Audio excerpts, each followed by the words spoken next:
फारसी सेना ने कई हमले किए, जिनमें से प्रत्येक को स्पार्टन योद्धाओं ने विफल कर दिया। फारसी सम्राट ने यह देखा और सोचा, यह काम नहीं करेगा, इसलिए जादू का उपयोग करें। अंधेरे जादूगरों के एक समूह को उन पर लगातार वज्र फेंकने के लिए भेजा। इस समय एक स्पार्टन योद्धा ने आग की लपटों को झेलते हुए हमला किया। इससे फारसी सम्राट क्रोधित हो गया, जिसने फिर 3 विशालकाय जानवरों को बुलाया। लेकिन यहाँ का इलाका उनके लड़ने के लिए पूरी तरह से अनुपयुक्त था। कुछ राउंड के बाद उन्हें एक चट्टान से नीचे धकेल दिया गया। फारसी सम्राट ने स्पार्टन राजा को चकमा देने का फैसला किया। संयोग से वह बौना, जिसे स्पार्टन राजा ने अस्वीकार कर दिया था, फारसी सम्राट से मिलने आया। उस बेहद बदसूरत बौने ने स्पार्टा को धोखा दिया। वह फारसी सेना को भेड़ों के रास्ते पर ले गया, जहां से वे घूमकर स्पार्टन योद्धाओं पर पीछे से हमला कर सकते थे। इसी बीच राजा को बौने के विद्रोह की सूचना मिली। वह जानता था कि वह स्थिति को पलटने में असमर्थ है, इसलिए उसने युद्ध से पहले अंतिम लामबंदी की। राजा ने एक घायल आंख वाले योद्धा को बुलाया और उसे नगर राज्य लौटकर सभी को 300 योद्धाओं की कहानी सुनाने को कहा।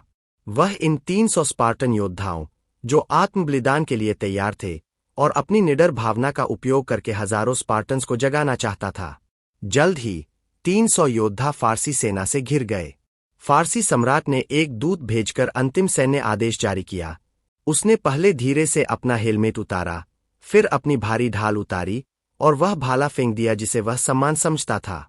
अंत में वह जमीन पर घुटनों के बल बैठ गया और फारसी सम्राट को प्रणाम किया। क्या वह आखिरकार आत्मसमर्पण करने वाला है? बिल्कुल नहीं। ऐसा कैसे हो सकता है?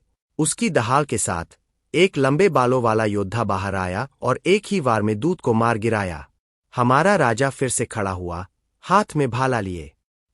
राजा ने अपनी पूरी ताकत लगाई और भाला सीधा फारसी सम्राट की ओर गया, लेकिन दुर्भाग्य से वह निशाने से थोड़ा चूक गया, फारसी सम्राट के मुंह के कोने को छूते हुए, जबकि उसके पीछे के योद्धा एक के बाद एक गिर पड़े।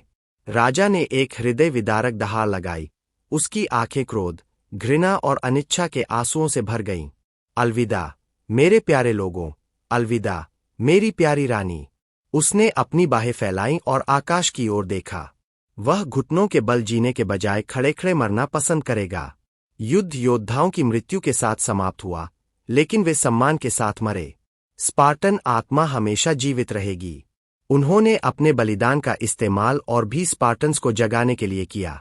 आजादी की चाहत रखने वाले स्पार्टन्स की भावना कभी नहीं बुझेगी।